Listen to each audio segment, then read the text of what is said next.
Welcome to the Thinklings Podcast, a conversation where good thoughts help renew the mind with the Word of God.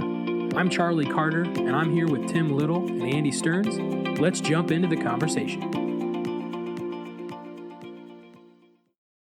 Welcome to the Thinklings Podcast, and in this episode, we're going to do something new, and we're calling it a Drinklings Podcast, which, not to be confused with other drinks, we are sipping coffee. We've brewed some coffee. Good coffee. While we're talking about really it, good. what coffee? We have two different types. What are we drinking? Mine's, I think, a Colombian or Guatemalan. Actually, I'm not really sure, You roasted it yourself, though. but I roasted it. It was good. It's a South American. Yeah, I thought it was pretty good. Was that in this one, or was No, that that's in what this over- one? that one Okay, over I there. haven't had that yet. I've had this one. It's good. It's not bad. I had a half cup of that. It was And pretty so good. the one I'm drinking. So we have Tim's Home. Something. What is it? Something, What's it called again? Roasted. Home roasted roasted. mystery blend. It's Ooh. Guatemalan or Colombian. It's the Mysterium. I Guadeloupean. think it's Guatemalan. Guadeloupean. You're horrendous. Guadeloupean. Yes. You guys are... Columba. Okay, let's keep going. How would you finish it? Kalamamala.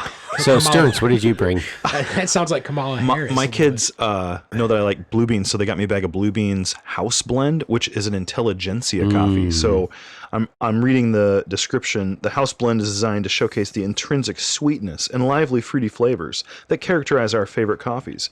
Milk chocolate, mandarin, and apple tastes. It's not milk chocolate.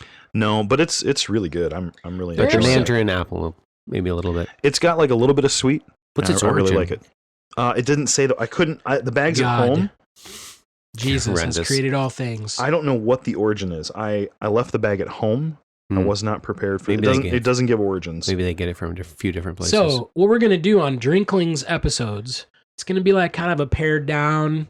Pared down's not a good way of saying it. We're just gonna sip coffee and we're just gonna talk about life a little bit.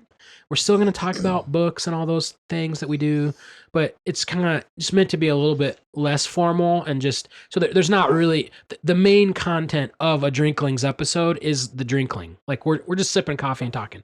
So there's not gonna be anything crazy going on later in this episode. So got a couple of announcements for you.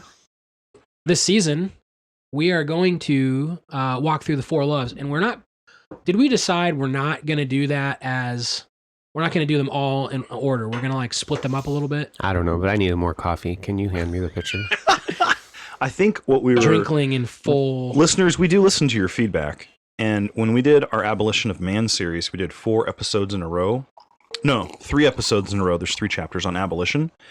And then we did 3 interviews in a row. And I think some of you liked a little more variety. So this time, I think what we were thinking about trying is breaking it up a little. So if you're buying a copy of Four Loves and you're going to walk through it with us, we're going to drop an episode and we'll have a couple of regulars or one or two, and then we'll kind of space out a little bit, see how you like that better. Maybe some of you, sprinkle in a Drinkling here and there. yeah, seriously. You know, head on over to the Green Dragon and grab a pint.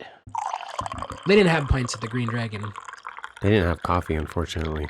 Yeah, They had other beverages. they had other things. All right, what are we doing here? What's next? So the announcement about the Four Loves, which just got us on. Let's roll up that ball of yarn. Dr. Boyd, my favorite phrase of his. That's right. No one else but Dr. Boyd. No one else. Horrendous. Keep going. So, what does that even say? Disclaimer. Oh, yeah, that's right. So we have a free copy of the Four Loves to give away, and you, Thinklings listener, can win it.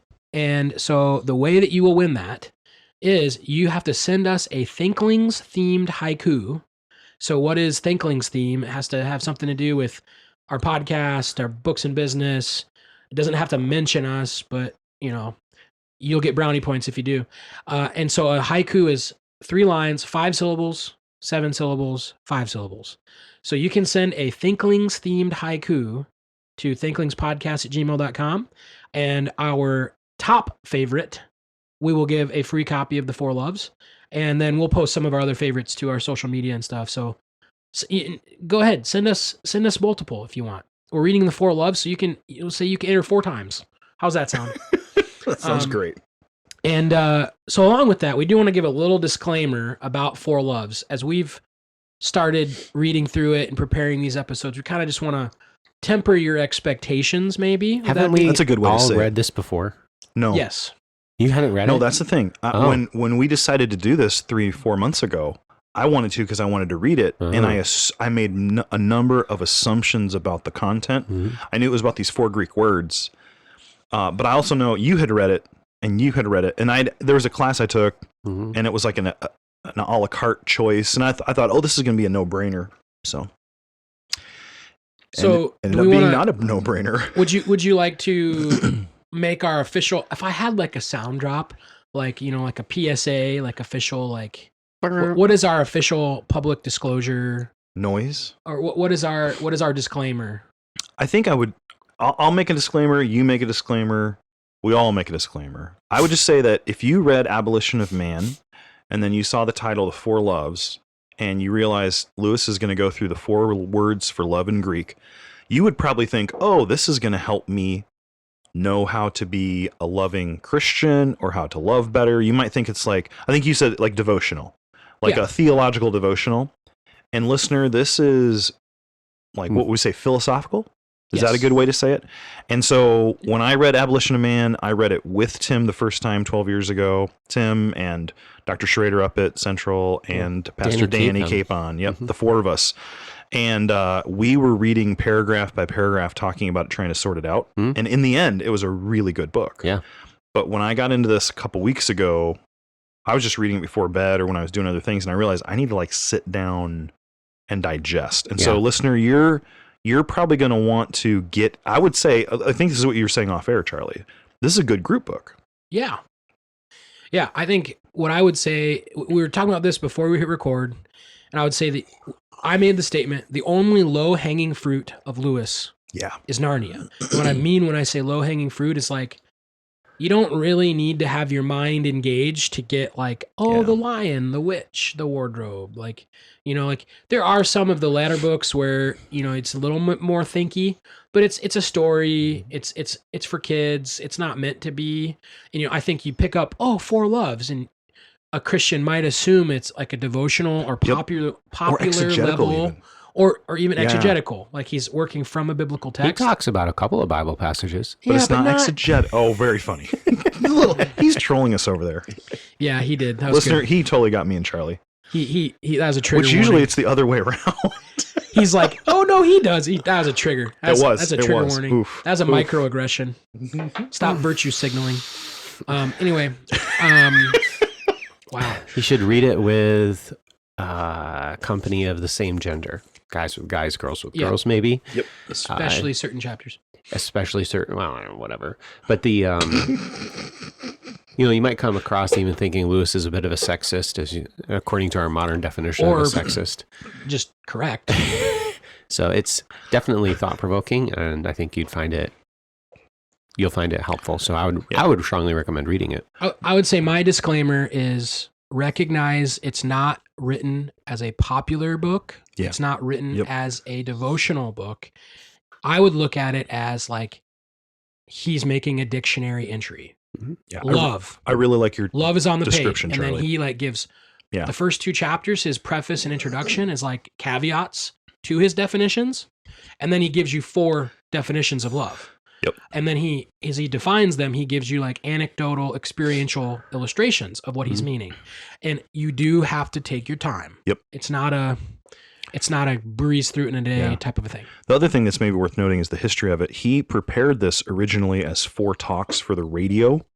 And if you get on YouTube and go to C.S. Lewis Doodle, you can look up the 4 chapters, and they have the audio of C.S. Lewis himself reading it. And I found that I was really confused, and I went out to clear the driveway the other day, and I fired up my Alexa app on my iPhone to read the Kindle book to me, and hearing it audio, I thought was better. You could tell this is a talk. Tim, you said... It's a conversation. Yeah. It's more of a conversation, so... And I would say one thing about what you said, Charlie, there's the only low-hanging fruit in Lewis is Narnia. I would say that in Paralandra, though, there's all that low-hanging fruit that Ransom... Oh, brother. Well, and that comes up... in the 4 Loves, because he talks about Venus. All right, doesn't he?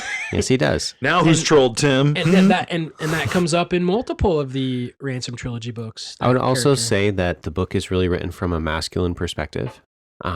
Several of the chapters, particularly the friendship and the eros sections, the female reader is probably not going to find as, I don't know, intellectually stimulating or maybe even somewhat offensive. But Yeah. if you have like a group of guys, like 4 or 5 guys, I think you would be you'd find Four Loves highly beneficial. I do think that I think a group of women could read Yeah. the friendship chapter, Mhm. and if you, to use his own terms, you would need to recognize that the infrastructure of a female friendship is very different than the infrastructure of a male friendship. Like just yesterday, I was bonding with 2 guys over like hunting and killing things. Okay. And like, oh, look at the meat we have in the freezer type of a conversation. That's not typically a feminine discussion. It's a generalization, and I say it's a valid generalization. Yeah. And so I think Lewis would say the infrastructure for female friendship is different, but it exists nonetheless. Mhm. So you would have to be probably a little bit more creative and imaginative as you read that chapter to think about how it would apply in a different gender setting. But And again, and that's just the nuts and the details, because of course there are women who hunt and like to hunt. yeah. We're not saying that. We're just saying that as he uses illustrations, you're going to notice. You're going to notice that. I will probably not marry someone who can't gut a deer. Wow. That's like a non-negotiable. Wow. Okay. Not really, but yes. All right. That's A very rare subset of anyway. rare. Oh, good If you're job. out there and you know how to anyway, That was good. so That was horrendous. By the time we drink 2 pots of coffee today, guys, this is going to be a welcome crazy to the episode. Drinklings podcast. So Listener Tim does get pretty excitable when he's got a lot of caffeine. That's why I got to drink it all now. So by the time we get to the Eros chapter recording, then it's all worked its way through. Word. So Tim, you want to transition us to the next thing here? What are we doing next? Oh, yeah, books and business. Something like that. No, we have something before that. Oh, what is that? We created a new system where Oh, there's a that's right. highlight The of emails. your color. That's right. And, Okay. and there's a specific email from a guy who has your same name that we want to mention, right? All right. So Tim Pilcher wrote us a little while ago, and we brought up this one. I mentioned this one thing. We are like, hey, what's God doing in your life? Just kind of threw that out there to the guys. And it's like, hey, so what is God doing in your life? And Tim kind of liked how we just kind of talked about, even our struggles. We don't have everything figured out. And so we thought we would come back to that and just kind of revisit it. So what is God doing in your life? I have a car in the shop again. So that's fun. It's been quite the trial for you for the last 6 months or so. It's a good reminder that we live in a world created that is in decay. Mm-hmm. And even the best of what we can produce, which is mechanical, will break down. And that's just not to. I sometimes get a little peeved, like when people like try to over theologize things, but in a very real sense, it's a great perspective. To just everything mechanical that you own, any technology you own, will break down. Your iPhone, your MacBook, your CRV, like 4 times. It will happen. I had a friend that did not have Bible software because they change it all the time, and he didn't want to spend his time constantly relearning Bible software. He just wanted to use the books. I thought that was interesting perspective. There is some validity to it, but at the same time, I think that at least some of the Bible software can save you so much time. It's worth the investment of learning it. I remember And Bible software can't burn. Like your laptop gets destroyed, you technically do still have it. You just need another way of accessing it. If the book burns, it's like, oh shoot, Yeah. book gone. Or I don't think I've ever had a book burn, but I have had them get destroyed in other ways. A guy I went to seminary with, who is a missionary in Kenya. He graduated around the time that it was like a year before me, and he had all his papers and stuff on his laptop, and his laptop got stolen or whatever, lost, and he didn't have any of that backed up to the cloud. So it's very hard. But even then, he was able to recover his Bible software and all that notes and all that. So to roll up that ball of yarn to the additional question. So what is that trial of my things breaking down doing? It is helpful to remind you of who's really in control. And when those things don't go your way, you react in fleshly ways. And that reveals to you like, hey, you need to trust the Lord to be different. You don't want to be like this. So I think for me, I've just been seeing how you can do a lot of good things that are good. But I've been challenged on the idea: am I doing those as like to serve the Lord, or am I just like I want to do that because it's right or whatever? And so the idea of serving the Lord has been on my mind lately. So we're trying to make a decision on what to do next. Like you can want to be really productive, you can want to get a lot done, and that's not wrong. And I don't want anyone who's like trying to be productive to navel gaze on this one. But there are times where I can see where. what did you just say? Navel gaze? Navel gaze? Gazing at your navel? You never heard that? Like I don't looking think- at your belly button? Yeah. I have never heard of that. I don't think. Okay. What does that euphemism mean? It's like- So it means like you're pondering something for a long time. You're just staring That's like down. a waste. It's like how many angels can dance on the head of a pin? Like that's the idea. Like you're thinking about something that's worthless, okay? Well, Or you're thinking about something that can't really produce a valuable practical insight. so Dorothy Sayers actually changed my mind on that question. I think that they use that as a tool of teaching logic rather than the actual question itself. Yeah, no, and I'm not trying to go in the weeds on that one. I'm just saying if you are trying to be productive, good. Continue to do that. That is a good thing. But if all you're for doing me, I've started to staring at a see navel. am I trying to be productive so that I can get a lot done and feel happy with my day, or am I actually trying to say, God, I want to serve you? So for me, it's just been I'm thinking about serving the Lord more in Could all we situations. make a Thinklings t-shirt? That's just a plain t-shirt, but it has a belly button on it. You're And then horrendous. next to the belly button says, "Stop navel gazing. Read a book."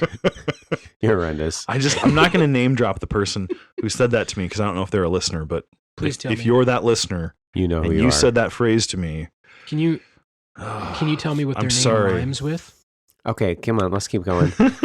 All right, so let's see here. That's right. What has God been doing in your life? So I participate in our children's ministry every Wednesday night, and as a result, we miss prayer meeting. But during the Christmas break, we get to participate in prayer meeting because our children's ministry is not going on. And it was really nice to get together with some of the men in our church and to just talk and share one another's burdens and pray together. And I forget how much like I miss that. It's actually an important component of the Christian life to get together, particularly with other men, and spend some time in prayer together. And I was just reflecting and talking to them. It's just like, it's really been kind of a time of spiritual desert. I've been like spiritually famished. I just haven't been able to get involved in as much Bible studies or discipleship, and it's been like 3 or 4 weeks. And we go through various periods of that. And as we talked about just our own spiritual walks, I think it was just even an encouragement as I admit that and talk to them about it to remember again, hey, you know what I need to do? I need to invest in people. I need to have people in my office and disciple, which for me personally, discipling somebody else and meeting with them and getting into the word together, that's actually an important part of my spiritual walk. It's not just me helping somebody else, it's helping me. And ever since I had gone to ETS and SBL, and then Thanksgiving was right after that, and then I got sick after that, and there was like a whole pile of stuff, and there was no discipleship going on. And I just felt that was something that was missing. I think it was creating this spiritual vacuum where I was spiritually famished. And then to kind of like bust it all off, we had our live nativity at our church. And then the live nativity, the first night on Friday night. Did you make it to all 3 nights? No, we had something going on the second night. So the second night was the really cold night. Sorry, everybody. We weren't bailing because it was cold. We were bailing because something else was going on. It was all foreordained. Anyway, It was all what? The first night I was there, Guys, stop navel gazing. Come I on. had it was cold. And so somebody was coming around and like, hey, does anybody want coffee? And I'm like, yeah, I'll take coffee. I mean, it's cold. So I was like, I'm going to drink it regardless. I'm like, do I have decaf? And I didn't really inquire further. whether or not it was decaf. Oh no. It was not. Oh, Tim, you're not good at caffeine at No, night. I'm not good at You caffeine. you at like night. go insomniac. I know this about you. I was up till 4 a.m, man. I mean, and I was like bright-eyed, wide awake. I mean, there was no sleeping going on. Bright-eyed and bushy-timmed. I just sat and I got a ton of reading done, man. I read like one book and like half of another one, and the one book I read wasn't like getting That's all so of it. funny. Oh wow! Because at night, yeah. if I'm like tired and I try to read, Yeah. I'm out. Yeah. But if I'm not tired, I'll know I'm not tired because I can Yeah. keep reading. I mean, I was You just gotta on my burn it. Kindle. I was on a Kindle book, and I just like boom, boom, boom, and flying through the one book. I forget, it was some psychobabble piece of trash book, so I didn't read it really, really well. And then I started reading. I'm like, I'm going to read some fiction book, and I did. I pulled up this fiction book, which I'm going to talk about later. But anyway, that provided an opportunity to be sanctified the next day Oh, Because you're tired. because I was very Yeah. tired. And then you just Yep. don't want rough. to deal with anything. Yeah, and so we had a good at conversation. least you don't have like a lot of kids. Oh wait, you do. and we had a very He has busy the day the next foreordained day. amount. You're horrendous. And we had a very busy day the next day, too. We had multiple Question. things going on. If he calls me horrendous when I'm quoting him, is that in essence him telling himself that he's horrendous? You It's just, a reflexive horrendous. you just twisted what I was doing there. That's all. I think And that's that a- was horrendous. I think that's an actual true middle usage. Deponent. And to that we say, oh my. Oh my. horrendous. So we're just thanks Tim Pilcher for writing in and asking, hey, what's God doing in your life? And it's good for you even to hear, hey, guess what? We are still growing, and we go through times of spiritual. I'm forgetting the word, like dryness or spiritual Spiritual drought. I drought, think. a spiritual that drought. works. Yeah. And we want to encourage you, if you're maybe going through one of those times, to get into the Word and disciple somebody, or just say, "Hey, buddy, let's get together and get into the Word for a little bit, and be rejuvenated spiritually." I will say I've had the same experience at our church with prayer meeting because I'm in the same kids ministry you are. And we'll go to prayer meeting, and it will be sometimes the first time in 4 months I've had like a legit conversation with someone at church. Yeah. Because you're just so busy. You're Yeah. so busy. Like a spiritual It's conversation. so busy. Yeah. Mhm. And so we'll talk. I'll find out what's going on in their life.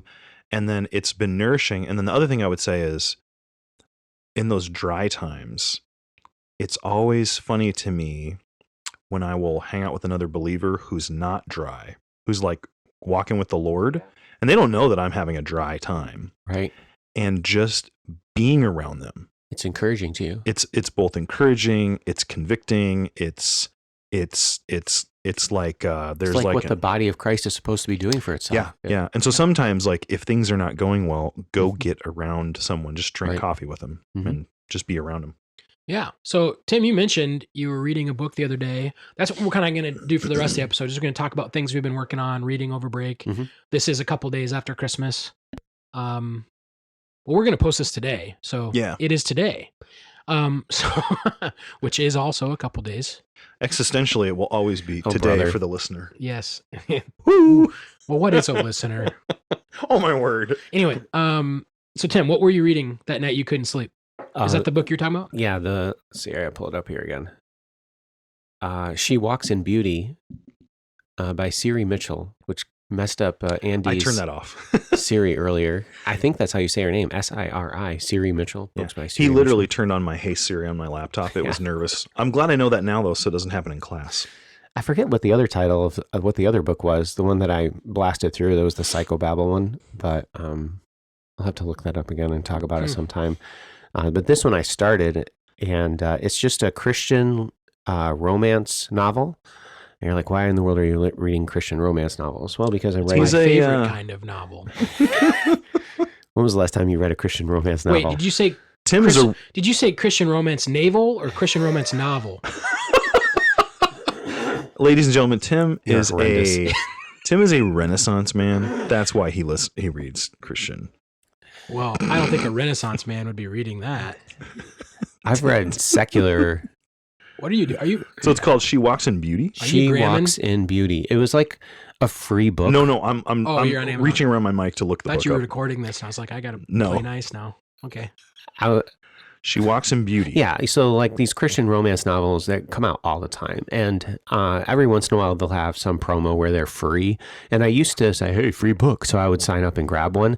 And then I was like, "I'm never going to read these books," so I quit getting them because they kind of cluttered up my Kindle ebook thing. And so but this was one that I just had in my library. So I was just kind of blasting through trying to find some Christian romance novel. I figured, hey, you know what? I haven't read one in a long time. I don't know if I had ever read one actually. And 'Cause it's kind of in your field. It what is you're in my trying to field. study. Yeah, because it's exactly, and this one is set to the late 1800s. Corsets were a big deal. And she talked about the health hazards to corsets, which is interesting actually, because it's basically like a historical fiction set in the late 1800s. I think the author had done their homework on it. But, you know, it was a fascinating, very romantic movement kind of a book. A lot of people are marrying for wealth. Everybody wants to marry this one wealthy guy. And this one girl chooses not to marry the wealthy guy and marries his brother, which is kind of funny to me because it's not like he was poor.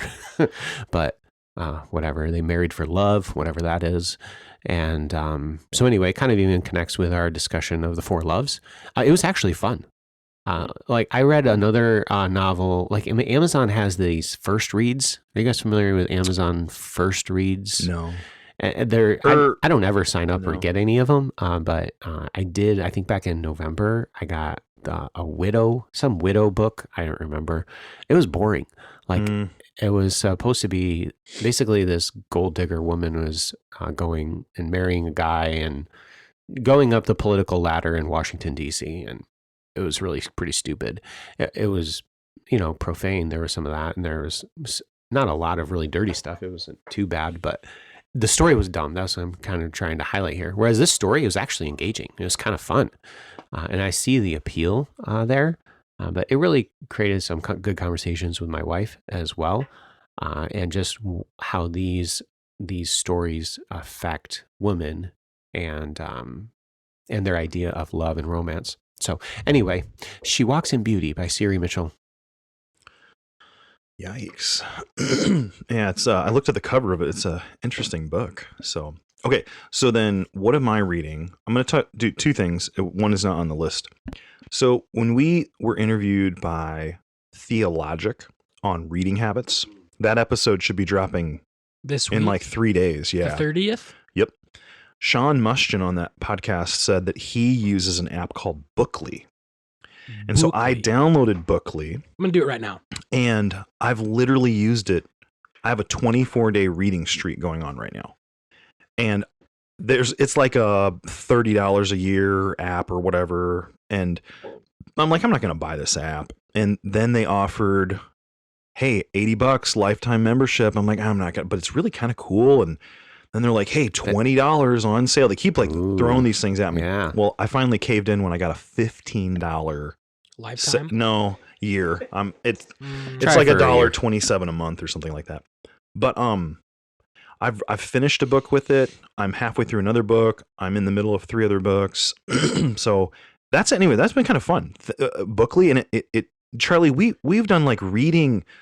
We're trying to counter reading. You had that notebook where this thing has worked flawlessly, and it's giving me all kinds of number crunchy data things. Yeah. So I'm going to stick with it. I'm going to try to use it as long as I can, and I'll give you guys an update, but it's been kind of fun. We're not getting, and there's no kickback. They're not sponsoring the podcast. Not a sponsor.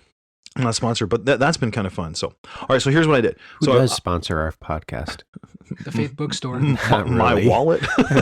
I feel like as many times as I've mentioned Honda, I should get a kickback. I don't think that's the kind of sponsorship they're after.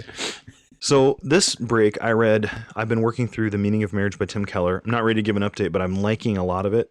I will say this. I talked to a friend of mine who has read a bunch of marriage books, and I said, hey, have you read this? It sounds like really good. And he says, yeah, it's a pretty good book. You'll be blessed by it. I don't mention it because of some of Keller's recent views. And I would say Tim Keller's landed on maybe what you might call the woke side of things. So so far, I'm like halfway through and I'm really liking the book, and it's been putting me in the crosshairs of my heart desires and motivations. And it's been good for me in bad pain feeling kind of way. So I've been working through that. And then I started Blackwell Natural Theology. I've started a bunch of heady books for possible future PhD studies. But here's what I really want to talk about. I decided that I'm going to read my kids a book over Christmas break. And I thought, well, what do I want to? So I talked to Robin. I'm like, what do you think about Redwall, Hobbit? And she's got a really good read on reading levels. She's done some research, like what kids at this age can handle this. And there's these websites that you can put the book in, and it will say this is good for mentally. If they're like 8 years old, it's good, but interest wise, they need to be about 12. Like they do these two, anyways. So I pulled them out the first day or second day of Christmas break and said, okay, guys, Dad's gonna start reading a book with you over Christmas break. You want to read Redwall or you want to read The Hobbit? They wanted Redwall. They saw the mouse with the sword on the cover. I'm like, okay. And so here we go. We started going through it, and we read the first chapter, and it probably took us like 30 minutes or so.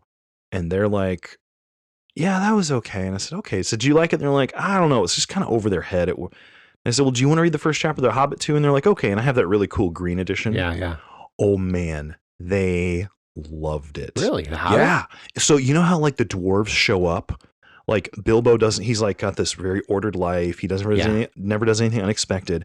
And then the dwarves show up after Gandalf came, and one dwarf shows up, and then another dwarf shows up, and then two dwarfs show up. You should have seen Abby. Every time a dwarf showed up, her eyes got so big. She's like, another one? And Evan's like, oh, it was so great. That warms my heart so much. It warmed my heart as I'm reading it. I thought you read Redwall. No. That's the thing is I read both chapters. Oh. And then because of how much they liked Hobbit, we abandoned Redwall. Oh, wow. And now we're almost halfway through Hobbit. Wow, that's really good. Yeah, You're and cruising. Well, we're reading like maybe 4 or 5 pages at a time right Sure. before, quiet time or just after quiet time in the afternoon. But it's been great. And so the other thing I found out is that I like to do like different voices for characters. And when we got to the trolls, Oh boy. I started making this troll voice, and now it's like the thing. Like Evan tries to do the troll voice, and it's just abysmal. But what's been fun is I realized, oh, okay. So listener, here's like some helpful stuff for you. So I read Hobbit the first time on my Kindle right before I was falling asleep at night. I got through it, and it was okay. And then I read The Lord of the Rings that way too. Tim, I got that really nice set from you a year ago of The Fellowship, and I started working through book 1, reading it on paper slowly while kids watch Paw Patrol or whatever. And it was a different experience. Like I really think I got more out of it going slow. This has been I love The Hobbit more than I remembered. And there's a lot of like moments as a parent that you could point out what just happened and say, think about this. So he gets out of the Misty Mountains with the ring. He's safe. And then he makes this comment, but what about the dwarves who I was with? Now I have this ring and I'm invisible. Shouldn't I go and try to help them and see if they're still alive? And there's this tension. He doesn't want to go back in, but he decides I'm going to do it. And then I won't spoil anything else. But what's cool is I stopped and said, now isn't that interesting? Like he's safe now. He finally got out of that. But he knows like his friends might still be alive. And so what should he do? He doesn't want to, but you know what he decides? He's going to go back. Now, I'm not saying Tolkien's teaching my kids morals, but my kids are seeing, oh, that's like sacrifice. That's like unselfishness. So there's been a couple of moments like that where I actually was able to use the book to have a spiritual conversation, though I don't think that necessarily was the intent. So anyways, Hobbit's been really fun. And it's definitely, my kids are 5 and 8, almost 6 and 9. They have a birthday in a month. And it's worked out pretty well. I have to stop and explain things to Abby. Sure.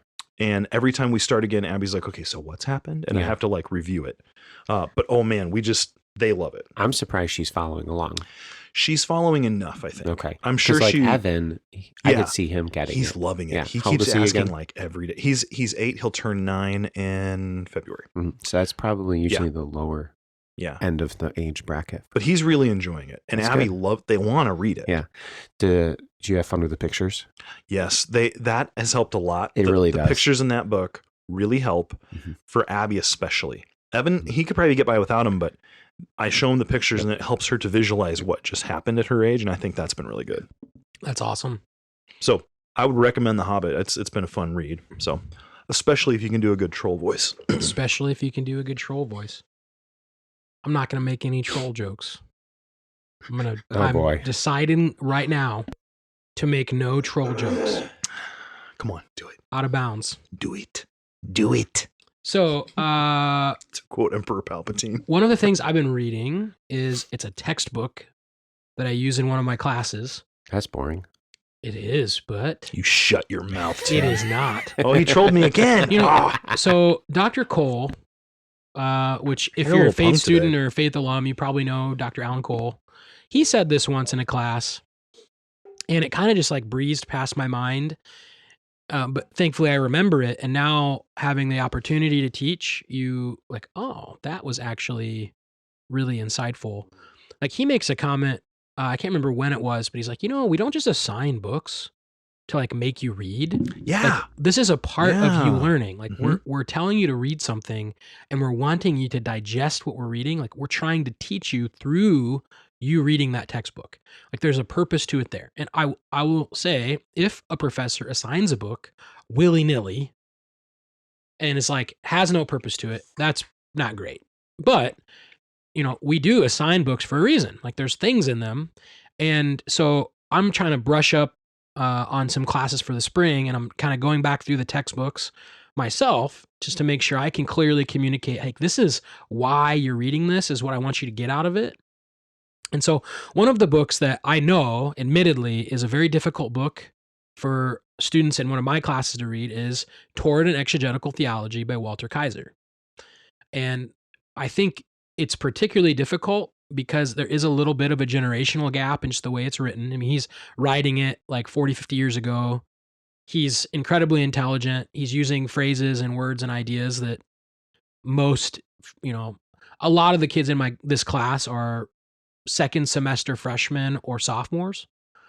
And so it's just, there's a gap in which, by the way, when you teach the Bible, which the class is Principles of Bible Teaching, there's a huge gap between you and the New Testament. So like, get used to it. If you think you're going to teach the Bible and you can't understand something that was written 50 years ago, like, good luck. So there's this book called Four Loves. Yeah. Horrendous. But anyway, so I've been reading back through Kaiser, and he just gives me so much motivation to study. And I feel like it would have been awesome to meet him, but I'm going to read a quote, and he's talking about, like, he gives a very strong push for why, and no doubt about it, he is referencing people who are training for ministry. He's talking about pastors and teachers. And I think when you get into teachers, like, there are a lot of women who will teach the Bible in certain settings in a church, but they won't pastor. At least we don't believe that. But so I think you can fit both genders into this. And he's talking about, like, why students of the Bible, preachers, teachers should learn languages, Greek and Hebrew. And he gives a very strong push for it. And we would all say you don't need to do that. I would say without it, you'll never unlock your full potential. You will still be adequate. You'll be able to do just fine. You're not missing out on something. But I think as a teacher, as an expositor, it helps you definitively to outline and structure how you teach through things, to see the and a good translation does that too. But there's this something about going to the original and being able to see it there. I would say, especially in the Old Testament, like in the Psalms, it's really helpful to look at that structure. But anyway, so that's kind of the context of what Kaiser is saying. And he knows when he says that, he's going to get this like, really? I have to learn the languages? I have to study grammar and words? Like he anticipates that. Yeah, but As all people in this room, we've got a Greek professor, a Hebrew, an Aramaic professor, and someone who's taken all of those classes and subbed for a lot of them. Like That's right. that is a very typical response. Like, It's hey, true. you need to study. Study? Why can't I just write some like flippant topical sermon that everybody likes? And he talks about that. Like in the introduction to his book, he's like, you're allowed one topical sermon a year, and then you must repent and not do it again. Like he says that in the opening chapter. That's horrendous. every time you do the, I think of that must be what the trousered ape sounds like. You know who I think about when I say that, just because the tone is very similar? Who? Makes me think of Jonathan Fuller, like, oh, hey, Like, because he kind of talks like that sometimes. That's funny. He just has a deeper voice like that. Jonathan Fuller, I don't mean this personally, but I thought you were going to say Kevin from The Office. No. Jonathan is far more intelligent than Kevin. He's never spilt a bowl of chili in his life. Speaking of Jonathan. You know he has a chili cookbook now. Yes, he does. Okay, back to the book. Anyway, so here's the quote. So that's the context. He's talking about learning languages and studying hard, and he says, let us relearn these definitions and the basic rules of grammar and syntax, for the lives of men and women depend upon it. And you're like, really? Do the lives of men and women depend upon my grammar? And what he means is, without your ability to take an ancient document, understand what the author intended, what it meant to that original recipient, and then bring that back across the interpretive bridge and tell people what that means in a modern context. If you can't do that, you are not able to communicate the truth of God's word effectively. Yep. And one of the keys, one of the most important ways that you will do that is to study the actual text. And if you are unable to do that, or you are hindered from doing that because you don't know grammar, you don't understand your language or the language it was written in, you're creating barriers to giving people the truth that they desperately need. And so I just love that quote. Let us relearn the definitions and basic rules of grammar and syntax, because the lives of men and women depend upon it. And I think I've shared this story before, but this is Natalie Fritz. When I was in high school, we were at youth group one night. This is so good, listener. Just turn the volume up right now. Or down, depending on your perspective. But don't turn it down. I think I was a junior or senior in high school, and I was in an English class, and we're just at the beginning of youth group, just kind of all the kids just bouncing off the walls type of a thing. And I made some statement about, I have this dumb English assignment, blah, blah, blah, blah. I hate English. And Natalie rebuked me. She mom carded me. That's what this is. She mom carded. And she's like, well, you better not hate English, because if you're going to be a pastor, every sermon you ever preach is going to be in English. So you better learn English. You're going to communicate God's word. And it's like, but that's accurate. And so I was reading through Kaiser, and it was just a great reminder of that need to, if you're going to teach the Bible, we kind of fantasize the teaching, preaching side of it. Mm-hmm. But what never gets fantasized or propped up is I'm going to spend 20 hours in my office reading books. Yep. It's going to be great. I'm going to look up the definitions of words. Oh, I'm going to diagram a passage. Oh, baby. It's a lot of fun. It is fun. I love it. To us. Which love is it? Is it an affection? Anyway, yeah. But it is familiar. That was a blessing to me as I was reviewing it. And then, of course, he gets into his method. Is it a love or a like? I think it's a love. Is there a difference? On a serious note, I will say that every year in Introduction to Bible Study, when we walk through observational principles, and we talk about words, I go out of my way to prop up your English composition classes because of what you just said. Yep. And I would wholeheartedly agree. If you've ever been in a tense conversation with someone, and then in the middle of it, you realize, they misunderstood what I said. Yep. And the entire issue is simply a miscommunication. And think of the way it wrecked that moment of relationship. Yeah. And now imagine trying to communicate God's word and miscommunicating it. So I like that. At the same time, we trust the Lord and he overcomes our weaknesses. But man, that's a good reminder. I really like that a lot. I've been reading through that and that other book, The Art of Teaching, which I'll have some nuggets from that at some point too. But so while I was preparing for these classes in the spring, that class, Principles of Bible Teaching, I was creating some videos of a tutorial of how do you do certain aspects of the preparation cycle. And everyone in the class teaches a Bible lesson from Ephesians 2, 1 through 10. So everyone does it. And I'm not necessarily looking for accuracy. I'm just kind of I want to see you teaching. I want to see are you really awkward? Do you all the time? Do you know how a passage flows? Do you have any sense of outlining, or what type of theological background do you have? Just trying to get it's called a baseline lesson because I'm just trying to get a gauge of where they're at. But they do that from Ephesians 2. And so I do some tutorials from that passage. And so here's a verse. I was doing a tutorial on like word studies. And so Ephesians 2, verse 4, but God, being rich in mercy because of the great love with which he loved us. And as I was making those videos, I pointed out, okay, so what words would you want to study from that verse? And this is ESV. And really the first one, God, you could do a study on God, but that's kind of a pretty basic word. We kind of know what we're discussing there. The first word in verse 4 that kind of jumps out is rich. And so I was like, okay, so how would you start to study rich? And there's a lot of ways to do this. The advanced level, if you know languages, would be to whip open BDAG, or we've talked about it, you can triple click that guy in accordance, and boom, there it is. Boom. But if you don't have that, you can jump online and go to like Blue Letter Bible or Bible Hub, and they will link to a bunch of theological dictionaries and things like that.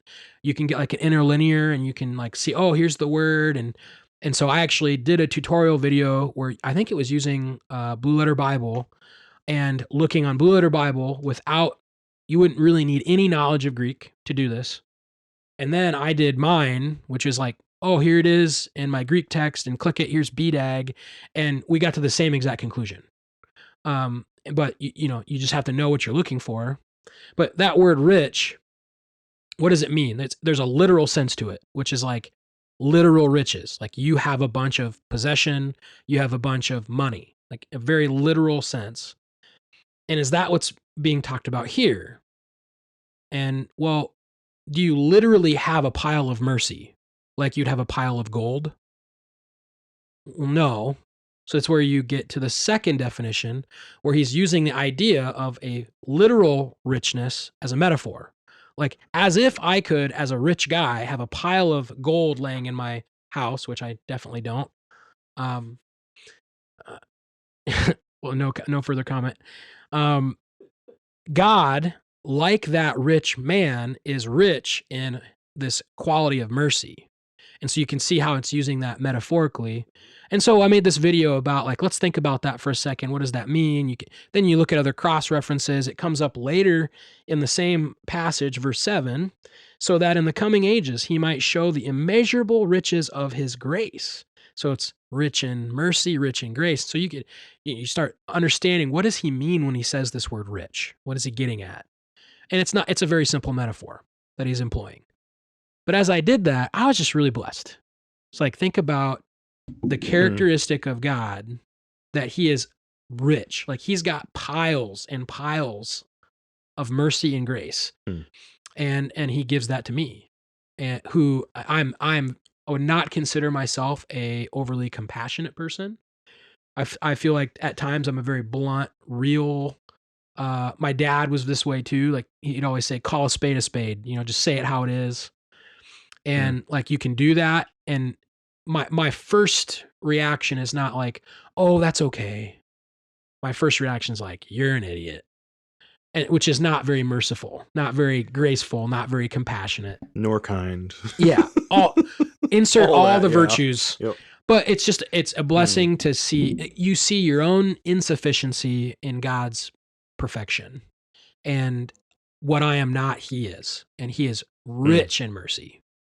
He, over time and time again, gives us what we don't deserve. And it doesn't give us what we do deserve, gives us undeserved favor.